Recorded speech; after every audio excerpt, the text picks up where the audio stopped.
Primeiro livro de Samuel, capítulo 17, verso 17. Por favor, localize,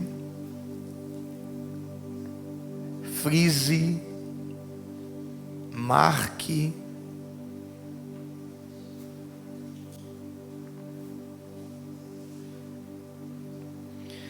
Ora, disse Jessé a Davi, seu filho: toma para teus irmãos uma efa desse grão tostado e esses 10 pães, e corre e leva-os ao acampamento a teus irmãos. Leva também estes 10 queijos ao seu comandante de 1000. Visitarás a teus irmãos para ver se vão bem, e trarás notícias deles. A Bíblia, ela é incansável. A Bíblia, ela nunca é pesada para ninguém. Eu posso estar pregando o ano inteiro o mesmo versículo e a mesma história. Quem tem a sensibilidade e quem ama ouvir Deus e que tem os ouvidos aguçados nunca vai se enfadar, porque a Bíblia, ela não enfada ninguém. Todas as vezes que nós olhamos e observamos uma história, um versículo, e principalmente algo que nós o conhecemos, abre-se uma interrogação na nossa mente em dizer: o que é que Deus vai falar de uma história que eu já conheço, que eu já sei verdadeiramente o que ocorreu, como surgiu e como terminou? Em várias épocas da Bíblia distintas, de uma forma figurativa, nós encontramos um período de quarentena, um período de isolamento, de confinamento. E todos esses períodos que a Bíblia ela menciona e apresenta para nós, é um período de crise, é um período de dificuldade. E o que me chama muita atenção é que na maioria desses períodos ecoa-se muitas vozes, e essas vozes que são ecoadas nesse ambiente de crise, de dificuldades, muitas delas não são para ajudar, muitas delas são para atrapalhar. E na realidade ela vem também na intenção de tirar o foco, o objetivo, a estratégia. E se nós não termos sensibilidades em período de crise, nós verdadeiramente seremos vencidos e perderemos feio a batalha. Estamos em um momento de muita dificuldade,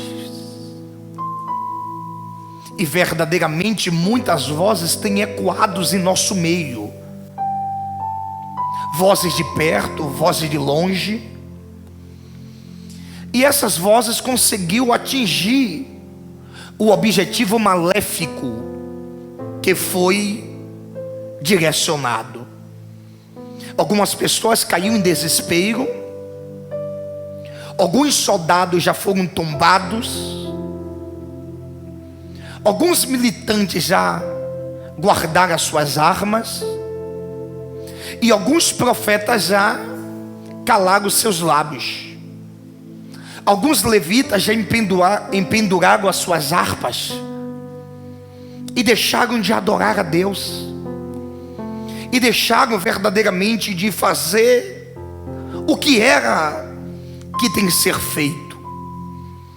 E esse cenário que nós tiramos aqui alguns versículos para refletir, é uma história que todos nós já conhecemos, em uma batalha entre Israel e os filisteus. Ademais, o texto apresenta para nós alguns acontecimentos que estavam ocorrendo nesse período.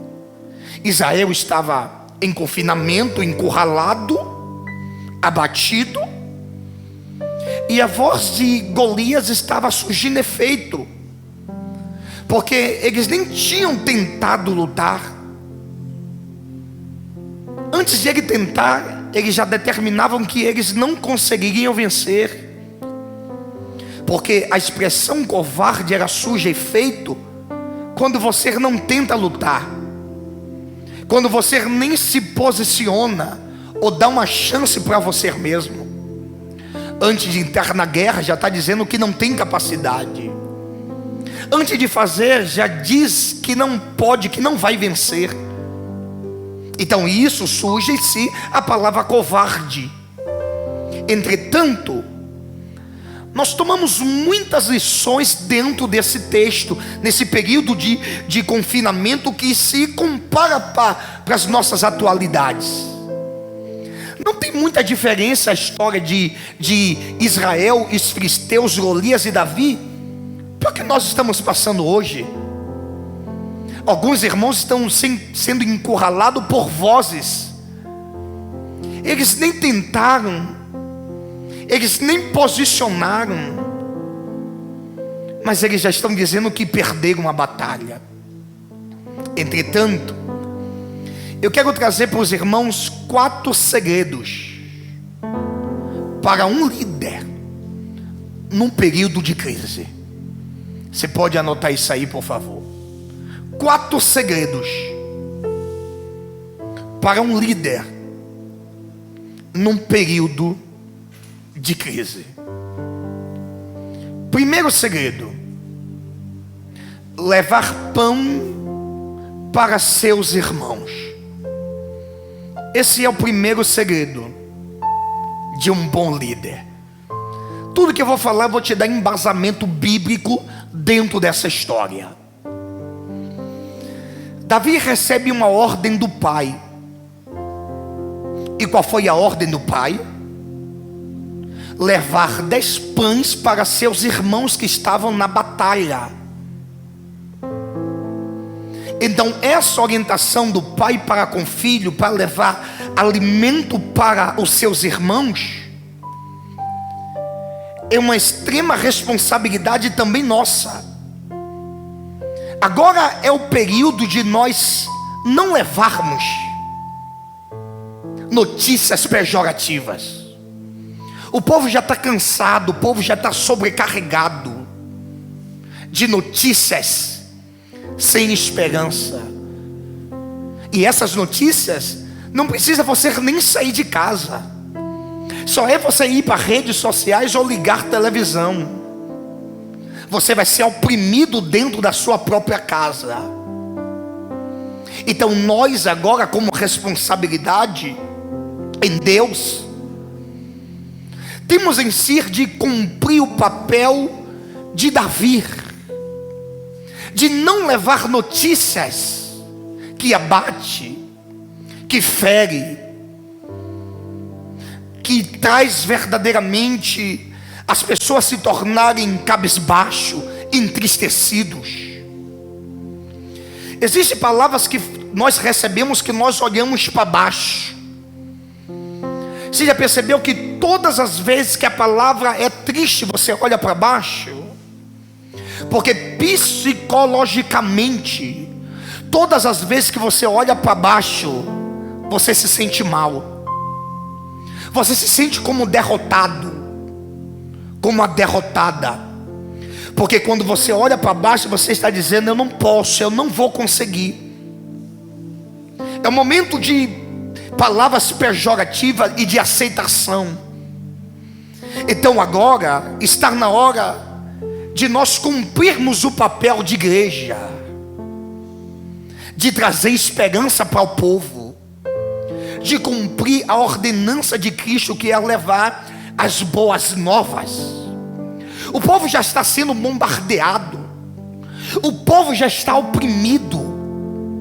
Só que infelizmente os próprios cristãos não estão levando pão para os irmãos, estão levando palavras que abatem, palavra que se distancia, palavra que verdadeiramente encurrala, aprisiona de vez de libertar, palavra que entristece de vez de trazer alegria.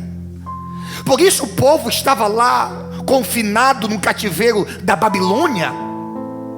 E isso é tão pertinente que o Salmo de número 137 apresenta para nós como é que estava a vivência do povo de Israel na Babilônia.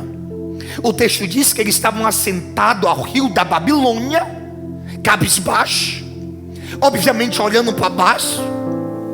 Eles pegavam a sua harpa, empenduravam na árvore, e aí os seus adversários diziam: canta para nós um hino daqueles que vocês cantavam lá em Sião. E um daqueles israelitas dizia: mas como é que pode nós cantarmos louvores ao Senhor em terra estranha? Eles perderam o ânimo, perderam a esperança, e acima de tudo os adversários abusando verbalmente eles. Como é que vocês vão vencer em terra do adversário, oprimido? Entretanto, Jeremias recebe uma ordem de Deus. Capítulo 29 de Jeremias, você vai perceber que Deus manda Jeremias escrever uma carta. E qual é a carta, e qual é o recado que Deus manda Jeremias escrever para o povo de Israel que estava na Babilônia?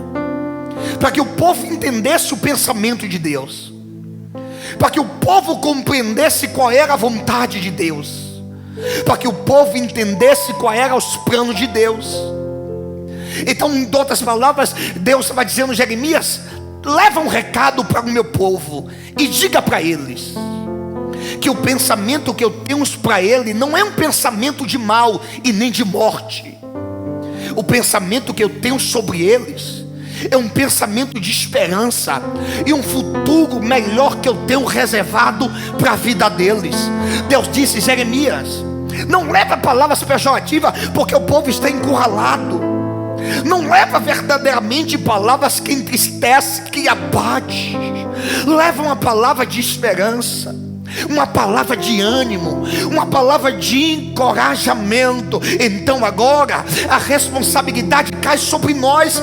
Assim como Davi levou pão para os seus irmãos, assim como Jeremias levou uma palavra de esperança para o povo que estava lá no cativeiro, agora é a nossa responsabilidade. Agora é nós decretarmos, é nós falarmos, é nós anunciarmos, é nós levarmos pão para aqueles que estão abatidos, que estão sem esperança. Não é só o pastor que tem que levar pão, irmão também leva pão para os seus companheiros. Essa responsabilidade é de toda a igreja. Não foi o pastor que levou pão para os irmãos de Davi, foi o próprio irmão. E a minha pergunta é: o que é que você tem levado para seus irmãos? Qual é o tipo de alimento que você tem dado para as pessoas? Chegou o momento da igreja se posicionar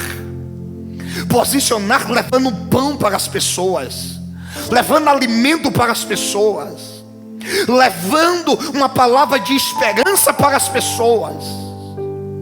Segundo segredo, perceba que para seus irmãos foi levado pão, só que para os comandantes não foi dado pão, foi dado o queijo, um alimento melhor. Entretanto, a segunda coisa que eu quero te dizer é sobre a unção para a liderança. Os irmãos receberam pão, Mas os líderes, em outras palavras, receberam unção. Existem alimentos para liderados, mas existe também alimento para os líderes. E os alimentos para os líderes é unção.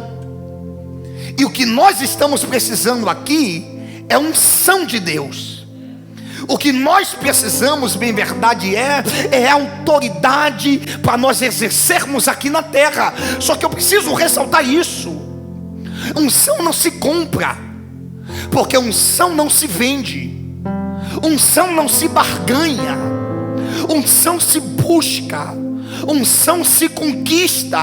Olha para cá, vocês foram ungidos por Deus, vocês foram consagrados por Deus. E agora chegou o momento dessa unção que foi derramada sobre vocês ser manifestada na sua igreja, na sua casa, na sua rua e aonde você pode ir. Então entenda uma coisa, o conselho que Paulo dá a Timóteo, 1 Timóteo capítulo 4 versículo 14. Paulo diz: não despreze o dom que há em ti, o qual foi dado por profecia, com imposição de mão. Quantos de vocês foram consagrados? Quantos de vocês ficaram de joelho, receberam a unção de Deus? Então entenda isso aqui, por favor. Para que Deus te deu a unção? Para que você foi consagrado?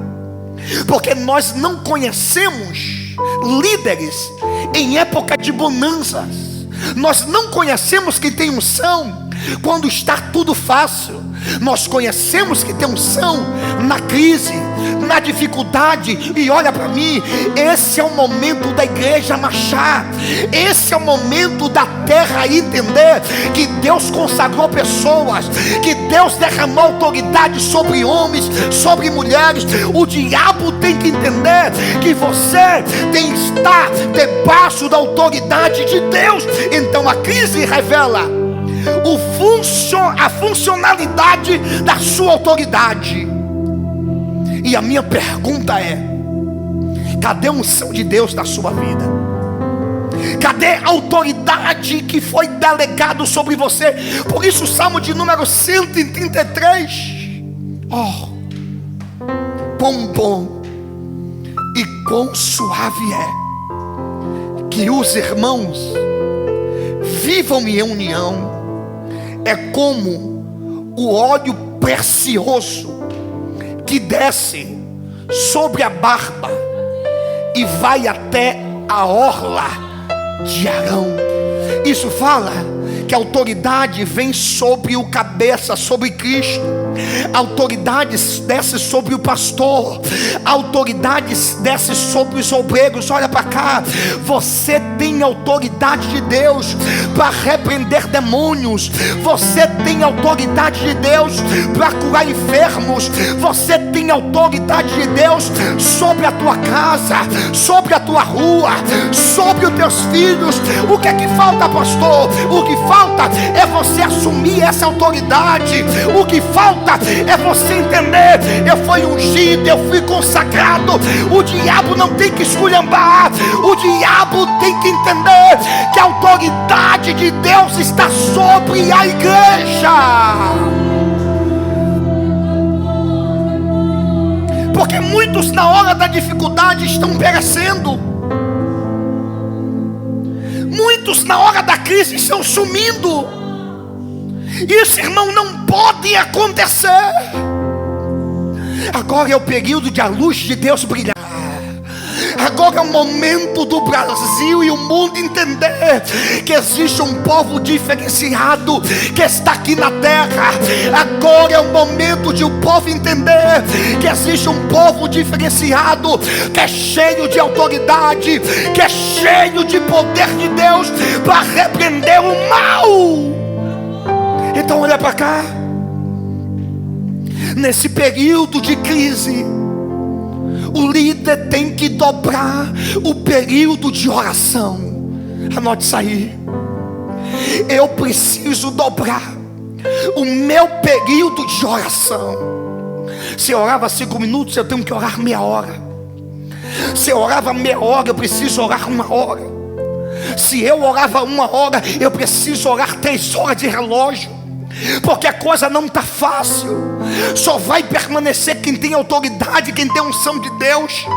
Só vai ficar firme quem dobrar o seu período de oração. Segunda coisa, eu preciso ler mais a Bíblia. Não seja distraído pelas redes sociais. Desliga a TV um pouco. Ler mais Bíblia. Estuda mais. Um momento que agora todas as nossas desculpas desvanecem. Porque agora você tem tempo para ler Bíblia. Antigamente trabalhava, estudava, mas agora, qual é a desculpa que você não está lendo Bíblia? Está vendo o erro? Não são as circunstâncias, somos nós. Por quê? Quem não quer fazer encontra sempre uma desculpa, mas quem quer fazer dá sempre um jeito. Então agora dobre a sua leitura. Pastor, eu li um capítulo, começa a ler 3. Eu li a 5, começa a ler 10 por dia. Eu li a 10, começa a ler 30.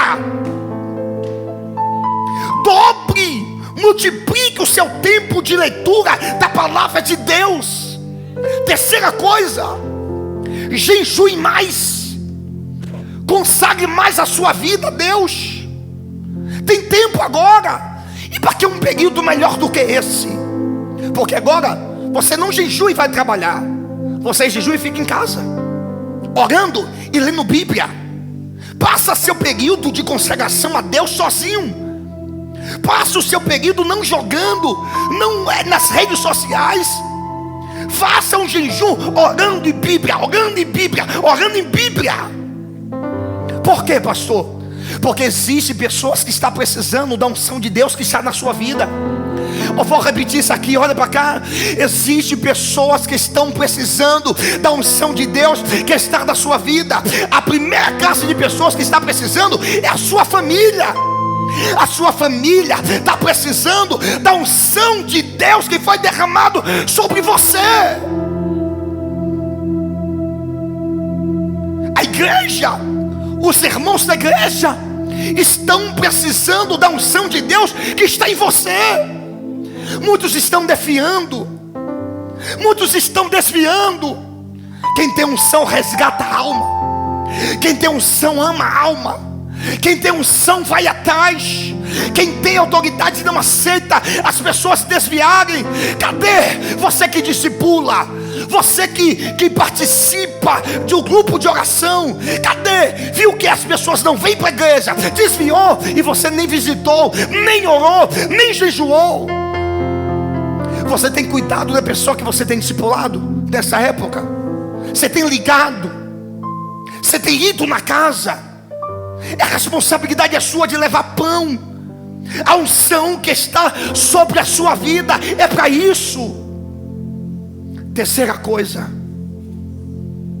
terceiro segredo: visão para os guerreiros. Você sabe o que motivou a Davi a pelejar? Foi aquilo que foi oferecido. Aí alguém disse: olha, a quem lutar contra esse gigante e vencê-lo, o rei está dando grandes riquezas, a sua filha, e ainda para a casa do seu pai nunca mais pagar imposto. Aí Davi olhou e observou: e você é abençoado, e ainda a minha família vai ser abençoada. Isso é visão. A gente precisa ter compreensão das visões que Deus está nos dando. E olhe, perceba que Davi nessa época não era um grande guerreiro. Ele não era um grande líder. Ele não tinha muita experiência, mas ele tinha visão. Não é necessariamente você precisar exercer alguma coisa para ter visão. Você precisa ter visão, porque muitos enxergam, mas pouco tem visão. Porque quem enxerga vê a dificuldade, mas quem tem visão vê além da dificuldade. Quem tem visão, quem enxerga, vê só a força do adversário, mas quem tem visão já enxerga o adversário no chão, e ele decretando a vitória de Deus para aqueles que têm visão. Lembra que nesse período aqui o povo está sofrendo. O povo está opresso por 40 dias, sendo humilhado, sendo pisado, sendo maltratado. Porque quem tem visão não olha para o gigante. Quem tem visão olha para a recompensa. Eu vou repetir isso aí, por favor. Quem tem visão não olha para o gigante. Quem tem visão olha para a recompensa.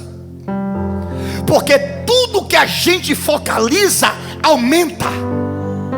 Anote isso aí, guarde isso aí. Tudo que nós focalizamos tem a tendência de aumentar. Então, se você olha demais, focaliza demais o gigante aumenta. Se você focaliza demais os seus problemas, eles aumentam. Então não focaliza os problemas, focaliza naquele que tem poder, autoridade para vencer os seus problemas. Em vez de você focar no gigante, olha para ele. Por isso Davi disse: você vem com pau, você vem com espada, mas eu vou no nome do Senhor dos exércitos. Porque ele está dizendo: eu não focalizo nas suas armaduras, eu focalizo naquele que tem poder de te derrubar, naquele que tem poder de te jogar no chão. E agora não é período de a igreja olhar para o problema, é um período da igreja olhar para aquele que é maior do que o problema. Uma certa feita, um médico foi convidado para participar de um campeonato de iate. E era ainda de manhã, quando ele estava sentando, tomando café. Chega ao seu lado uma iatista que ia a competir. E a iatista disse: Senhor, você viu, já observou como é que está o vento? Logo o médico entendeu o que ela queria dizer. E ele disse: como é que está o vento? Ela disse: o vento está muito forte. Ele faz outra pergunta: o vento está forte para você ou para todo mundo? Porque independente que o tempo ou o vento esteja forte, nesse campeonato tem que vencer. Porque se você observar o vento demais, você nunca será um campeão. Se você observar as diversidades, as lutas, as complicações, você nunca verdadeiramente vai chegar em lugar nenhum. Infelizmente, a nossa contemporaneidade só tem observado as adversidades, só tem observado os ventos fortes. Não olha para o vento, olha para aquele que tem poder de acalmar a tempestade. Não olha para o vento, porque você vai ser destruído. Olha aquele que tem poder de levantar as mãos e repreender esse vento. Muitos soldados nesse período estão perdendo por causa da visão, olhando para o lugar errado, observando o que não edifica. Precisamos nesse período ter visão de guerreiros. Quem tem visão de guerreiro, ele nunca entra em uma batalha para perder. Anote isso aí: eu preciso entrar na batalha para vencer. Mas a maneira como você entra é que vai determinar como você vai sair. Se você já entra cabisbaixo, se você já entra olhando para o vento, se você já entra cheio de complexo de inferioridade, se você já entra dizendo que é incapaz, infelizmente eu tenho que dizer isso, você vai perder. Mas se você entrar entendendo que é um propósito de Deus, que o maior está com você, que o poderoso está com você, que Ele te deu graça, que Ele te deu autoridade, que Ele te deu unção. Não existe batalha que você não conseguirá vencer. Por isso eu preciso entrar já com o cântico da vitória, porque crente é assim. Crente não luta para depois cantar o hino da vitória. Ele já entra na batalha cantando o hino da vitória. Então recebe aí de Deus para a sua vida. Nessa batalha não vai ter canto de derrota. Nessa batalha não vai ser canto de tristeza. Nessa batalha vai ser cântico de vitória. Se prepara, o seu riso vai brotar. Deus vai mudar o cântico dos seus lábios. Por quê, pastor? Porque tu és um grande vencedor nessa batalha. Quem tem visão de guerreiro, ele confia mais em Deus. Quem tem visão de guerreiro, ele abraça mais Deus. Quem tem visão de guerreiro, a sua confiabilidade está tão somente no Senhor. Número 20, verso 7, verso 8, o salmista diz: uns confiam em carro, outros confiam em cavalo, mas nós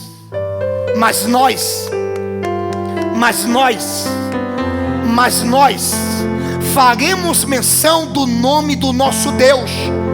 Uns se curvam e caem, mas nós confiamos naquele que pode, naquele que faz, naquele que realiza, naquele que te sustenta, naquele que te guarda, naquele que te fortalece e naquele que te abençoa. Então olha para cá, não deixe o desespero tomar conta de você. Não deixe os ventos impetuosos acabar com a sua fé. Confia mais nele, acredita mais nele, segura forte na mão dele.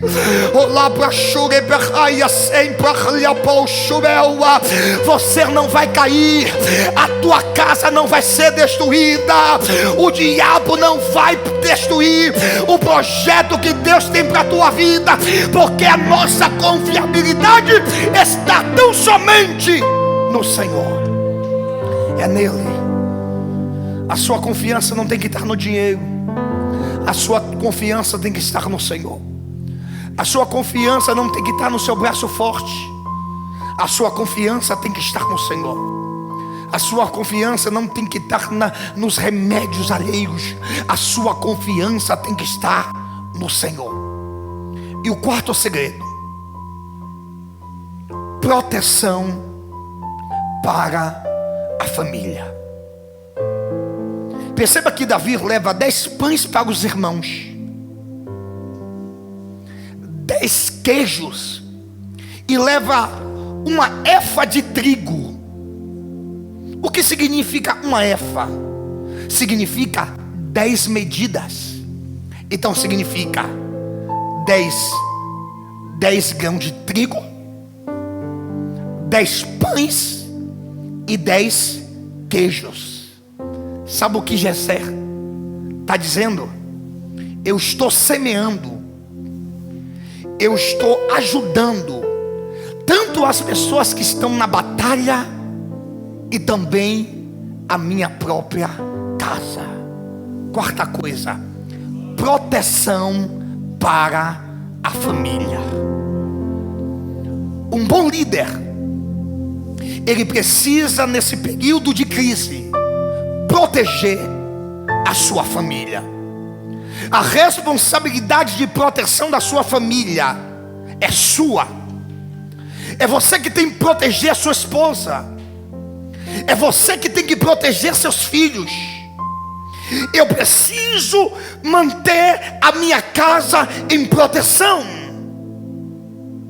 E para que isso ocorra, eu preciso chamar minha família para orar e ler Bíblia juntos.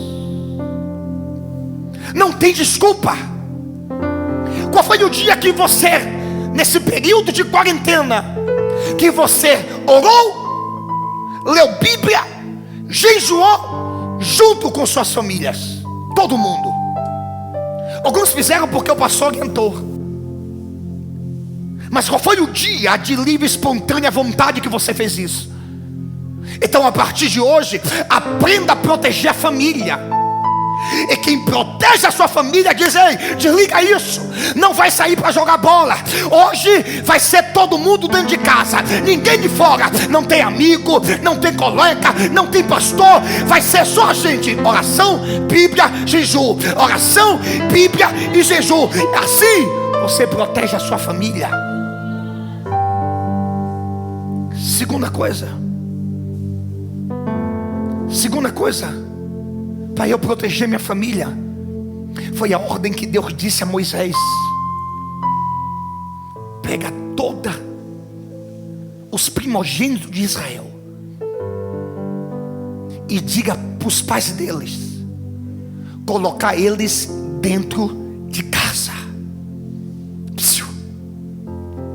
Segunda coisa, mantenha a sua família dentro de casa. Não é período de jogar bola. Não é período de ficar na praça passeando. É período de manter a família dentro de casa. Terceira coisa, a responsabilidade espiritual de proteção da sua casa está sobre você. A espiritualidade que tem que ser orientado é através da sua vida. É você que tem que conversar com todos. É vocês que tem que orientar todos. É você que tem que determinar, porque a responsabilidade está sobre você. Quarta coisa, não deixe a sua família dispersa. Não deixe. Reúna eles. Apresente um plano de oração, plano de jejum, plano de leitura da palavra a partir de hoje. Porque nós temos que ter a responsabilidade de proteger a nossa casa. E quinta coisa, para eu finalizar, coloque louvores altos na sua casa. Bote um louvor, som alto e sondando. Um lavando um banheiro, um varrendo a casa, mas a presença de Deus, através do louvor, todo mundo cantando o mesmo louvor. Pensa aí que lindo, todo mundo cantando a mesma música, todo mundo adorando a Deus, todo mundo bem dizendo. Aí você coloca um para varrer, um para lavar, um para ir lá para o banheiro fazer as coisas, e o louvor lá adorando. E aí um vai estar lá e pegando fogo, um falando em línguas estranhas e o outro adorando. Isso não tem espaço para fofoca, não tem espaço para sortes malignas agir na tua vida,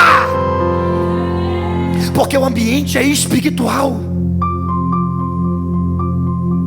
Bote louvores, som altos, para que todos possam adorar unanimemente.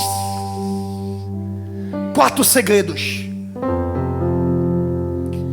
de um bom líder em um período de crise. Primeiro, levar pão para os irmãos.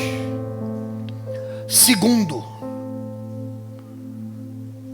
reconhecer a unção que está sobre ele. Terceiro, visão de um guerreiro. E quarto, proteger a sua família. Coloca tudo em prática. Olha para mim. Eu não aceito perder o brilho nessa época. Você não pode aceitar perder discípulos nessa época. Você não tem que aceitar perder filhos nessa época. Porque eu vou dizer uma coisa para vocês. O diabo está demais nessa época. E a gente tem que posicionar. A gente tem que ter visão de guerreiro. A gente precisa proteger nossa casa, nossa família. Olha para cá. A autoridade de Deus já foi derramada sobre você. O poder de Deus já foi delegado sobre você. Você agora não é mais um neófito, você é alguém que tem autoridade. Olha para mim, é tempo de marchar naquela casa, é tempo de levantar as madrugadas, orar por todo mundo, é tempo de você se posicionar e derramar e dizer: Deus, eu não aceito o diabo destruir meu casamento, acabar com meus filhos, com a minha família. É tempo do diabo pegar a bagagem dele e sair correndo da sua casa.